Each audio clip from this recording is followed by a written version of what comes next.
Formation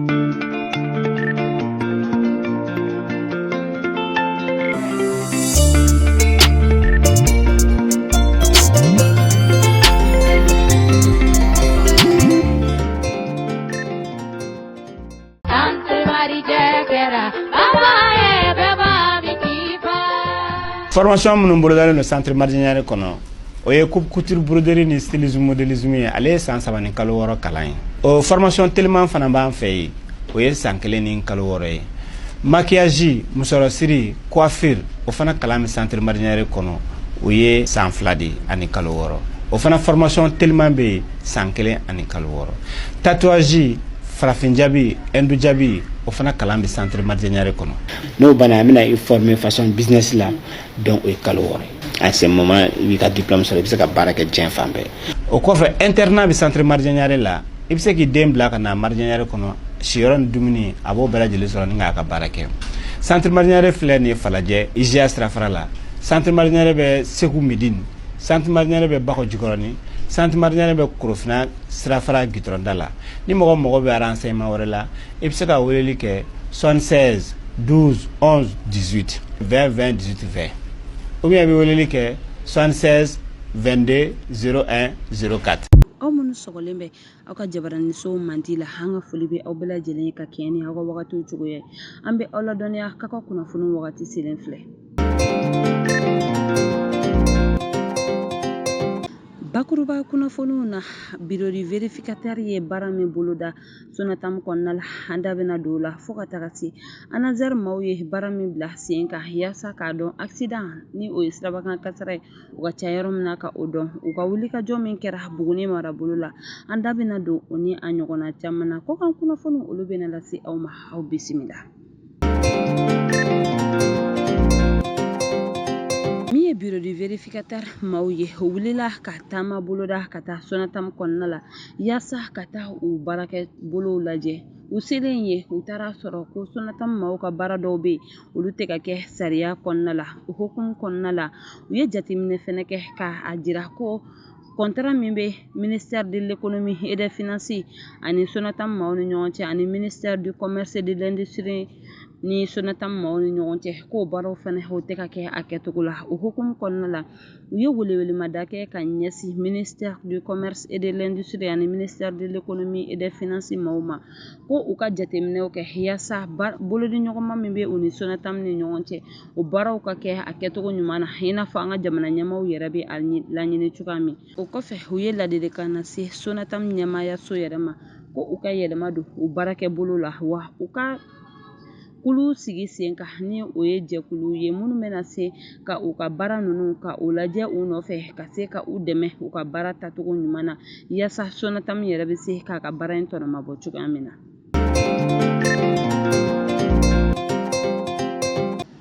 anazɛri maaw ye hakili jagabɔ kɛ ka fɛɛrɛ bila sen kan yaasa sirabakan kasaraw ka ca yɔrɔ minnu na ka se ka olu dɔn cogoya min o hukumu kɔnɔna la u wulila ka se bugunikaw fɛ yen ka kɛɲɛ ni sirabakan kasara min kɛra olu fɛ yen avril kalo tile 13 a n'a tile 14 san 2025 kɛrɛnkɛrɛnneyala ko kelen ani darabugu la min ye anazɛri ɲɛmaa danka isa bakari tarawele ale ni a ka cɛdenw wulila ka u kunda Buguni gouverneur kan ni o ye général de brigade Ousmane wele yaasa ka taa hakilina min bɛ u la sirabakan kasara dɔgɔyali Buguni kɔnɔna la ka taa o dajira u la min ye Buguni gouverneur ye ale ye a jira ko sirabakan kasara in kun tɛ dɔwɛrɛ sabula sira dɔgɔya o bɛ a kɛ o ni a ɲɔgɔnna caman o hukumu kɔnɔna la a ye a jira k'u bɛna fɛɛrɛw sigi sen kan ka sira bonya yaasa ni maa minnu bɛ ni u ka bolimafɛnw tiɲɛna sira la olu ka se ka jɔyɔrɔ sɔrɔ walima ni maa minnu yɛrɛ b'a fɛ ka sɛgɛnnafiɲɛbɔ kɛ olu fɛnɛ ka se ka o jɔyɔrɔ sɔrɔ ka sɔrɔ u ma don maaw gasira wa a kɛnɛ kan min ye protection civile ɲɛmaa ye Bugunikaw fɛ o tun bɛ a kɛnɛ kan o ye a jira ko min kɛlen bɛ ka sirabakan kasara yɛrɛ caya olu fɛ Buguni kɔnɔna la k'o kun tɛ dɔwɛrɛ ye ko tiɲɛ don sira dɔgɔya bɛ a la nka ko maa dɔw fana bɛ déviation kɛ ka bali ka déviation kɛ u yɛrɛ ma ko o bɛ se ka kɛ sababu ye ka balina lase chauffeur dɔw ma yanni u ka se ka fɛɛrɛ sɔrɔ a la wa ko min ye u ka sifinnakaw fana ye ko olu tɛ bolimafɛnw boli dɔɔni dɔɔni ko ale bɛ se k'a fɔ ko o nɔba fana bɛ u ka sirabakan kasara in na k'u bɛna fɛɛrɛw sigi sen kan yaasa caman u bɛ se ka bɔ Buguni sirabakan kasaraw la cogoya min na. CCB jɛrɛjɛsoba min bɛ yen nɔ min ye malidenw ye fo ka se an ka maliyɛn minnu bɛ kɔkanna na ni o y'an ka tunkarankew ye olu ka bolodi ɲɔgɔnma hukumu kɔnɔna la u ye lajɛrɛ sigi kunun CCB kɔnɔna la lajɛrɛ min kɛnɛ kan an ka premier ministre général de division Abdulaye Mayiga ni gouvernement maa caman tun bɛ a kɛnɛ kan u ka lajɛrɛ in kun tɛ dɔwɛrɛ ye hakilina min bɛ u la ka ɲɛsin senamatɔnw cili ma ka bɔ Mali kɔnɔna la ka se ka o da premier ministre ni a baarakɛɲɔgɔn tulo kan yaasa u k'o lase an ka jamanakuntigi général d'armée Asimi Goyita ma u ka kumaw kɔnɔna la u y'a jira ko n'i y'a dan olu kɔni ma ko min ye senamatɔ minnu bɛ Mali kɔnɔna la ko u ka olu bɛɛ lajɛlen ci ka bɔ Mali kɔnɔ ani o kɔfɛ u ye a jira ko ni senamatɔ b'a fɛ ka i ka jɛkulu bila sen kan ko sariya ka sigi u ka sefa wari miliyɔn 100 ɲɔgɔn na u ka se ka o sara ka kɛ caution ye wa fana ko ni maa min bɛna kɛ senamatɔ ninnu ɲɛmaa ye ko sisan dɔgɔyalen ka kɛ san 25 ye a cayalen o ka kɛ san 75 ye wa fana ko min ye u ka jɛkulu ye ko a nɔrɔ bilalen ka kɛ Bamakɔ kɔnɔna la fo ka se an ka cercle ani an ka région kɔnɔna la wa fana u ye laɲini min kɛ premier ministre yɔrɔ o ye ko u ka fɛɛrɛw sigi sen kan senamatɔ kura minnu ni olu bɛna bila sen kan ko baara ka kɛ ni sariya kɔnɔna ye wa ko min ye an ka dugutigilakaw fo ka se an ka sigida ɲɛmaw ani an ka diinɛ ɲɛmaw fo ka se an ka société civile ɲɛmaw ma ko ka sariya bila sen kan sariya minnu bɛ olu bali ka kɛ cɛbɔ ye an ka jamana kalata fili la wa fana ko dɛmɛ min ni o bɛ ta ka ɲɛsin parti politique ma ni o y'an ka senamatɔnw ye ko ka olu bɔ a ma o kɔfɛ fana u ye a jira fana ko senamatɔn ka sariya sun min bɛ yen nɔ ko ka se ka o kalan yaasa min ye chef de file de l'opposition jɔda min bɛ o la ko ka se ka o jɔda in ka o wuli ka bɔ yen nɔ wa nafolo kasabi min ni o bɛ di maa min bɛ o jɔda fa ka se ka o nafolo kasabi don baaraw la baara min bɛ jamana ka tagaɲɛ ko fɔ ani don tɛmɛnenw na maa minnu yɛrɛ fana ye a jɔda in fa ka se ka a dɔn wari minnu dira olu ma o wari taara fan min fɛ ka se ka dɔɔni kɛ o la o kɔfɛ fana u ka laɲini belebeleba dɔ kɛra ko min ye an ka jamanakuntigi général d'armée Asimi Goyita ko ka san 5 di a ma ani a baarakɛɲɔgɔnw ka se ka Mali la baara hakilina min bɛ u la Mali ka tagaɲɛ kama u ka se ka o bila sen kan cogoya min na u kumana fɛn caman kan o kɔfɛ u ye a jira fana ko min ye jamana ɲɛmaa kalata fili ye ko ka o bɔ a ma o kɔfɛ u y'a jira fana ko ni nin senamatɔ ninnu cira an ka jamana ɲɛmaa kalata fili sɛbɛn ko ka jɛkulu sigi sen kan min ka baara bɛna bɛn ka o kalan ka o kow la kodɔn kosɛbɛ fɛn minnu man ɲi a kɔnɔna la ka se ka olu bɔ a la cogoya min na ani o kɔfɛ fɛnɛ u ye laɲini kɛ ko senamatɔ minnu ni olu bɛna sigi kura ye ko cɛw ni musow ka kɛ a bureau kɔnɔna la yaasa bɛɛ lajɛlen ka se ka a baara kɛ wa ko ni o senamatɔ jɛkulu kura ninnu sigira ko ni o fɛn o fɛn ye fitinɛ wuli jamana kɔnɔna la ko ka olu ci ka bɔ yen nɔ ani sifinnakaw ni musow fɛnɛ ka représentant ko o ka kɛ o senamatɔ ninnu kɔnɔna la u ye kumakan caman fɔ premier ministre ye a ka o lase an ka jamanakuntigi général d'armée Asimi Goyita ma ani u ye a ɲini fana ko ni maa o maa n'i b'a fɛ ka i kan bɔ an ka jamana ɲɛmaaya nɔfɛ ko sariya ka sigi sariya min i bɛ sefa wari miliyɔn 50 i b'o sara wa fana ko vote ka kɛ siɲɛ 1 dɔrɔn siɲɛ 2 kana ye a la u ye kumakan caman fɔ an ka premier ministre ɲɛna a kan ka minnu lase an ka jamanakuntigi général d'armée Asimi Goyita ma premier ministre fana ye layirukan d'u ma ko u bɔlen filɛ ka ni laɲini minnu kɛ ko a bɛna a seko ni a damayira bɛɛ lajɛlen kɛ yaasa an ka jamanakuntigi général d'armée Asimi Goyita bɛ se ka nin kumakan ninnu lasɔrɔ cogoya min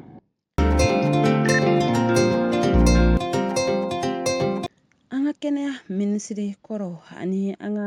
kɛnɛya kodɔnbaw ye lajɛrɛ min kɛ yaasa ka sɛbɛnfura bila sen kan an ka kɛnɛya tacogo ɲuman kama an ka kɛnɛya minisiri colonel Asa Bajalo Ture ye o sɛbɛnfura di kunun tarata avril kalo tile 29 san 2025 an ka jamanakuntigi général d'armée Asimi Goyita ma U ka sɛbɛnfura nin kɔnɔna la u ye laɲini caman de kɛ an yɛrɛ ka kɛnɛya tacogo ɲuman kama. U ka sɛbɛnfura in kɔnɔna la u ka laɲini belebele dɔ ye ko min ye an ka kɛnɛya minisiriso jateminɛ ka to ka kɛ u ka baarakɛtaw la ani min ye an ka kɛnɛyasow ye o jɔlen ka caya jamana kɔnɔna la jamanadenw ka lafiya kama ani min ye sanu mali ye ko o ka bila sen kan ani fana maaw kunbɛcogo ɲuman an ka kɛnɛyasow la o baaraw ka kɛ a kɛcogo ɲuman na min ye gese amo fana ye ko o ka dayɛlɛ an ka kɛnɛyasow kɔnɔna la ani maa minnu bɛ yen ni u ka karitiw misazɔr kan ka kɛ o baaraw bɛɛ lajɛlen u ka se ka bila sen kan cogoya min na ani min y'an ka kɛnɛyasow ressources humaines ye ko yɛlɛma ka don o baaraw taabolo ɲuman na ani min ye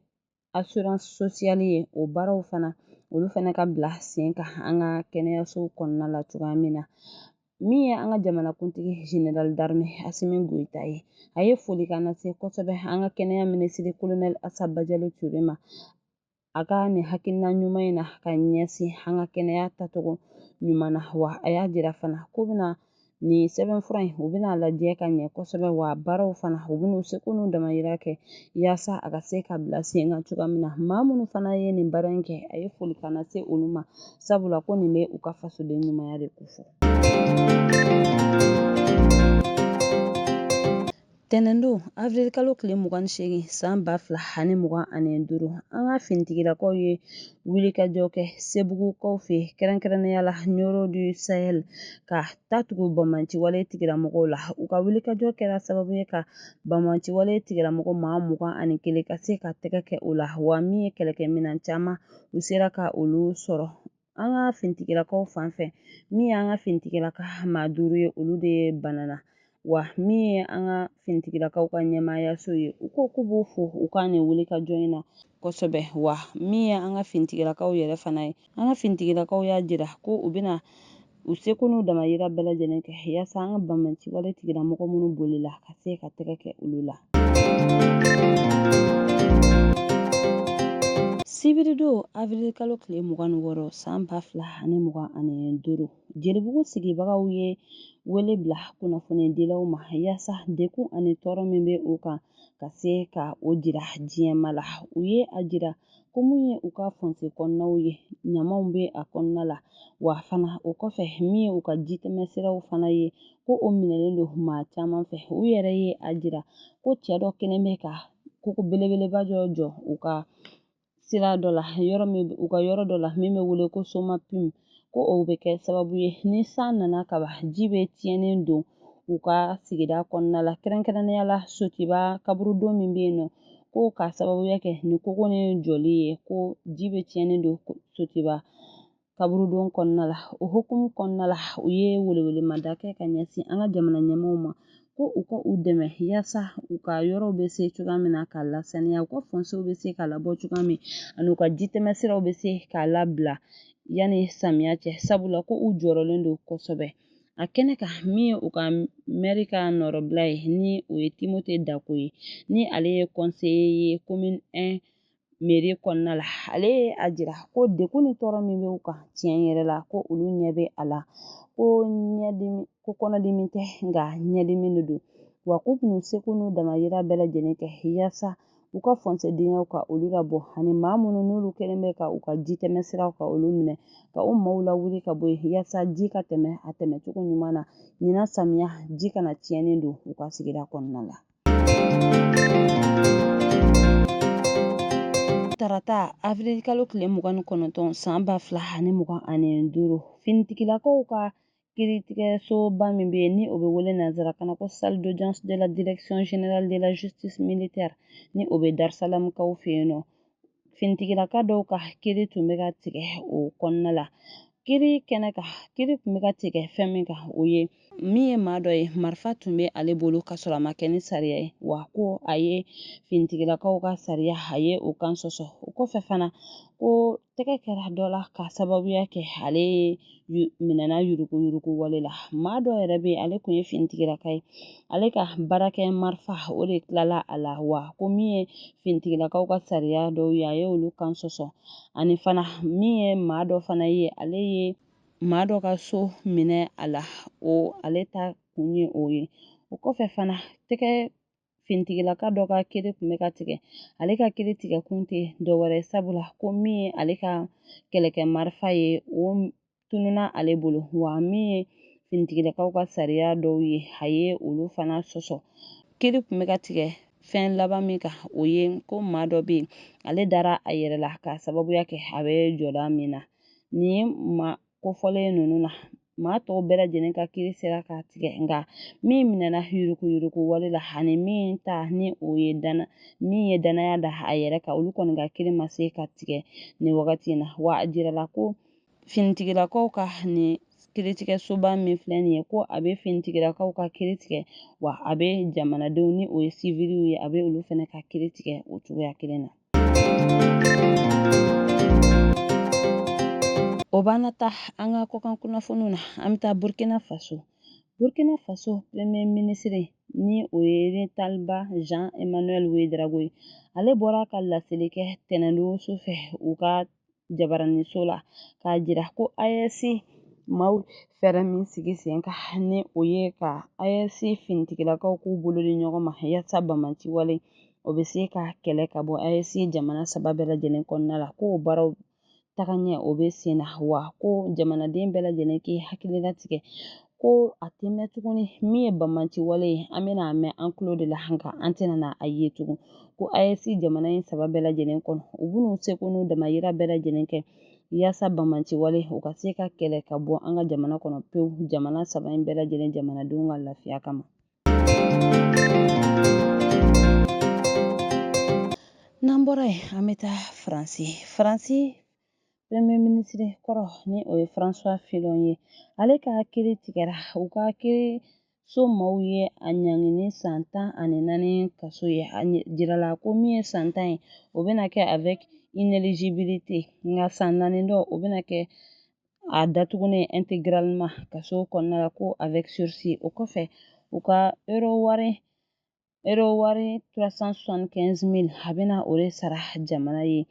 a ka kiiri tigɛra kunun tarata avril kalo tile 29 san 2025 a ɲangini bɛ fɛn min na o ye ko a furumuso ni o ye Penelope ye ko o ye nafolo kasabi minɛ ka o dun a ka sɔrɔ a baara o ma kɛ. Nin bɛ dan sigi an ka bi kunnafoniw na an tɛ sɛgɛn an tɛ ɲinɛ an b'an ka dibiriyabaarakɛbagaw fo sabula o jɔda ka bon an ka baara in na